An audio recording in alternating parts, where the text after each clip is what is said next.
बात करते हैं बीजेपी के राष्ट्रीय अध्यक्ष को लेकर। बीजेपी के भीतर राष्ट्रीय अध्यक्ष को लेकर अब सिर्फ चर्चा नहीं बल्कि खुली जंग छिड़ चुकी है। नागपुर ने साफ कर दिया है कि पार्टी का राष्ट्रीय अध्यक्ष वही होगा जो संघ का आदमी होगा, चाहे दिल्ली दरबार को अच्छा लगे या बुरा। यानी पहली बार सीधे सीधे मोदी शाह की पकड़ को चुनौती मिली है। उनकी रणनीति अब टाइम पास साबित हो रही है।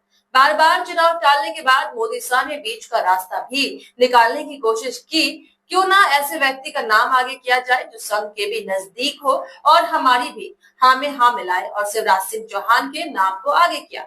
सिर्फ आगे ही नहीं किया, यहाँ तक कि शिवराज सिंह मोहन भागवत से मिलने भी पहुंच गए।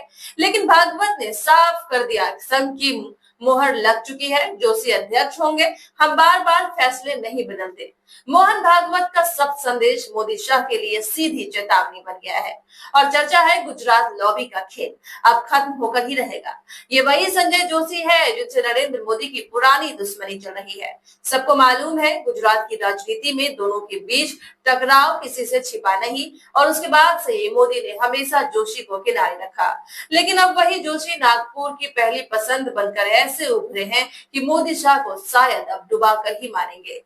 अगर जोशी अध्यक्ष बनते हैं तो उसका मतलब साफ है कि बीजेपी का असली कंट्रोल अब नागपुर के हाथ में होगा और दिल्ली दरबार सिर्फ सरकार तक सीमित रह जाएगा। मोदी शाह की ताकत पर सीधा सवाल खड़ा होगा और उनका 11 साल पुराना दबदबा ध्वस्त हो जाएगा। यहाँ तक कि मोदी के साथ साथ शाह को भी इस्तीफा देना पड़ सकता है। इस पूरी जंग का असली संदेश यही है कि बीजेपी का भविष्य अब दिल्ली नहीं नागपुर से तय होगा। जिस दिन संजय जोशी अध्यक्ष बने उसी दिन मोदी शाह की छुट्टी का बिगुल बज जाएगा। गुजरात मॉडल इतिहास बन जाएगा और पार्टी की नई सुबह संघ की चौखट से लिखी जाएगी। कह सकते हैं कि अब ये सिर्फ अध्यक्ष की कुर्सी की लड़ाई नहीं है बल्कि मोदी शाह के पूरे दौर का अंत और नागपुर के पूर्व नियंत्रण की शुरुआत है।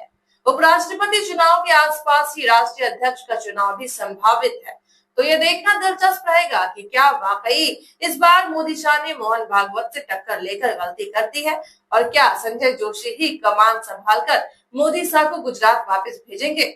इस पूरे मुद्दे को लेकर आपकी क्या राय है? जो भी राय हो कमेंट्स बॉक्स में जरूर बताएं, और अभी तक चैनल को सब्सक्राइब नहीं किया है तो सब्सक्राइब कर ले।